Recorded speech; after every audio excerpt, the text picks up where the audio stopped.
Today we are going to read The Sneetches by Dr. Seuss and other stories. No, we're not reading the other stories. We're Not just today. doing the Sneetches. So, I know you guys love this story. We've been listening And if to you it. haven't read it, can you just... No, I'm talking. And we usually do this sometimes during quiet time. And so, you may go now, sir. Now the Sneetches. Now the Starbelly Sneetches had bellies with stars. The plain belly Sneetches had none upon theirs. Those stars weren't so big. They were really so small. You might think such a thing wouldn't matter at all. I look like ketchup and mustard. But because they all had stars, those Starbelly Sneetches would brag, "We're the best kind of Sneetches on the beaches." Say that. Say, we're the best kind of Sneetches on the beaches. We're the best kind of Sneetches on the beaches. With their snoots in their hair and their snuff they'd snort.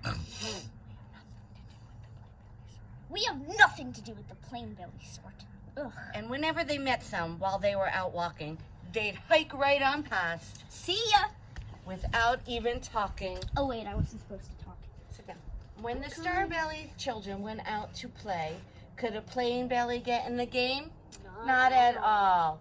You could only play if your bellies had stars, and the plain belly children had none upon theirs. When the Starbelly Sneetches had Frankfurter roasts, yummy, or picnics or parties or marshmallow toasts, gooey, they never invited the plain belly Sneetches. They left them out cold in the dark of the beaches. They kept them away, never let them come near, and that's how they treated them year after year. But could they have gotten their own hot dogs and had their own hot dog party? They're pity partying. They are pity partying. Could they have changed their situation? Yeah, they Yes, didn't they have to could've. care about the Starbellies, although we are perfect. No, you're not. This is about accepting. It's a joke. Oh, it's a joke. I'm sorry. Okay.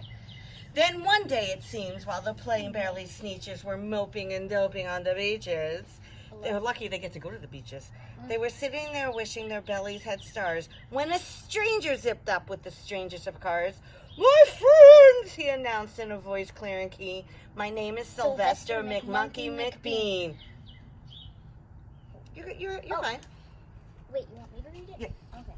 And I've heard of your troubles. I've heard you're unhappy, but I can fix that. I'm the fix-it-up Chappie. I've come here to help you. I have what you need, and my prices are low, and I work at great speed. And my work is 100% guaranteed.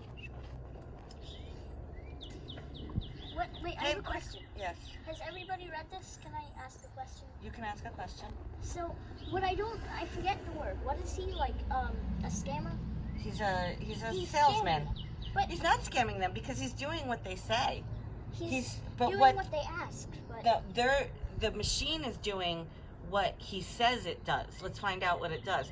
But the main point of Dr. Seuss's story was that this was written in the 60s. yeah, And this was about social tolerance and acceptance, and that we love each other no matter what we are or who we look like or how we are. Then quickly, Sylvester McMonkey McBean put together a very particular machine. Peculiar, sorry. And he said, "You want stars like Starbelly Sneetches? My friends, you can have them for $3 each." Each. Just pay me your money and hop right aboard. So they clambered inside. Then the big machine roared and it clunked and it bumped and it jerked. And it burped and it bopped them about. And the thing really worked. When the plain belly Sneetches popped out, they had stars. They actually did. They had stars upon theirs. We should have made sure.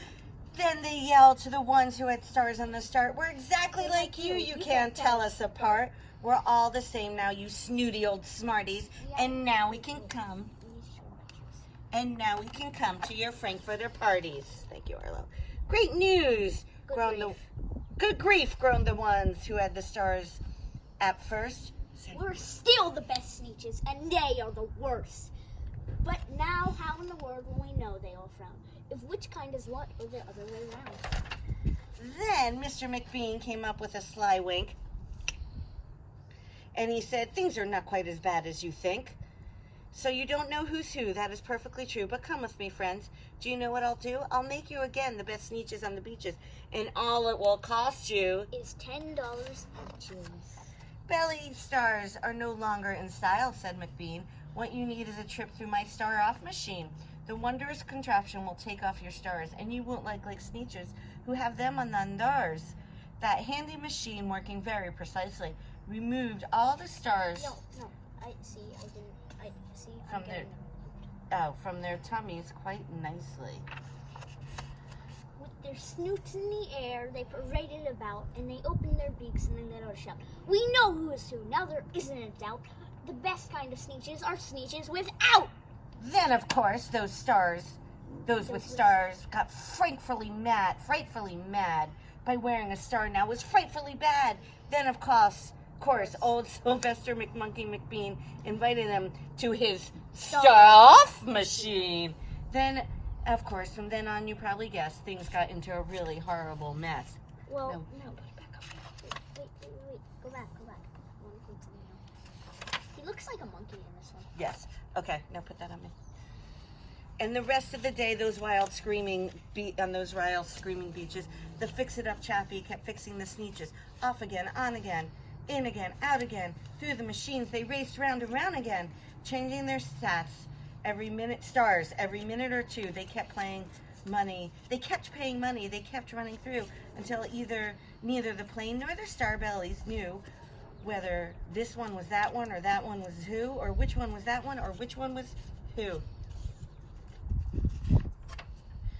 Then, when every last cent of their money was spent, the fix-it-up chappie packed up and he went. And he laughed as he drove in his car to the beach. "Vroom, vroom! You never will learn. You can't Teach a Sneetch. Yeah. But McBean was quite wrong, I'm happy to say, that the Sneetches got really quite smart on that day, and they decided that the Sneetches are Sneetches, and no kind of Sneetches in the best in the beaches. Look at the fish from Green Eggs. Not Green Eggs again. From One Fish, Two Fish. That day, all the Sneetches forgot about stars, and whether they had one, or whether they had one or not upon theirs. Look, they're becoming friends. Hello, nice to meet you.